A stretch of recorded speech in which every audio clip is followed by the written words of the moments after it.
ikú olójijì máa máa pa o ikú olójijì máa máa pa o Àṣàkẹ́ màmá rẹ̀ ní sọ́jọ́ bí o ikú olójijì máa máa pa o.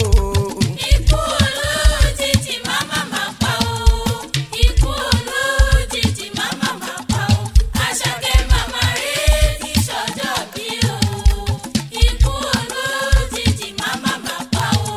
Àṣàkẹ́ gbéra nílẹ̀ kò dìde o.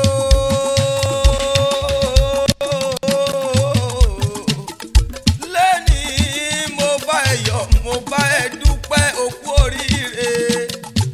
Ọlọ́dún ló mọdún ẹ lọ́dún o. Ájì Àmẹ̀múnátù Motunrayo Ashake Muritala aya Ajeundeku. Lẹ́ni mo bá ẹ yọ̀ òkú oríire. Ìwọ ti ṣọdún èyí wá tún ṣe tẹ̀mí sí lágbára lọ́wọ́ Elédùmarè ọba. Kò sí bó ṣe lè pẹ́ nílé ayé tó. Ikú ò ní pa ẹni rèwerèwe mọ́ wa lọ́wọ́ lágbára lọ́wọ́ Ọlọ́run ọba. Ẹ̀gbá ọmọ Lísàbí ní ṣe lé bàbá rẹ̀ nílùú Àgọ́kà. Àmọ́ tí n bá fẹ́ koríki ìdílé bàbá rẹ̀ gangan. Ìyẹ̀rú ọ̀kíní ẹ̀yìn lọ́mọ ọlọ́fà mọ́jọ. Ọlálọ́mí ọmọ abíṣu jókòó ìjàkadì lóró ó tọ̀fà. Ìjà kan tí wọ́n ní wọ́n jà lọ́fà nílé Ọlálọ́mí.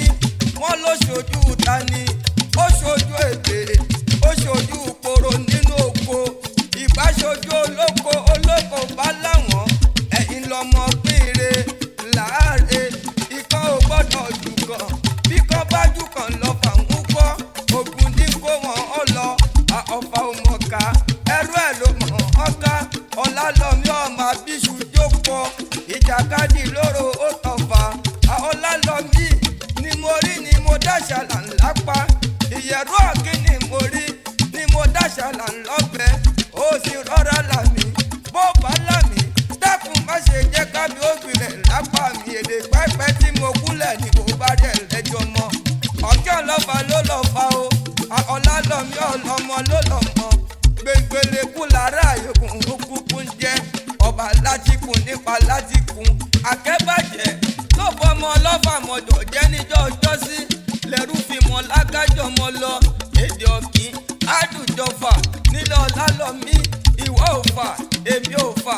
Àjọfà ni wọ́n àwọn ọ̀fà. Èdè pẹ́pẹ́ tí mo kúnlẹ̀ ni kò bá rẹ̀ lẹ́jọ́ mọ́ o. Ájì Àmẹ̀múnátù Muritala Ashake Muritala. Bó o bá ń gbọ́ kíkí, mo níṣẹ́ bí ọkọ rẹ̀.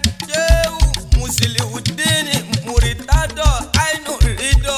Lóní kémi Ajeundeku àkọ́yàwó lómi ọbẹ̀ ẹsẹ̀.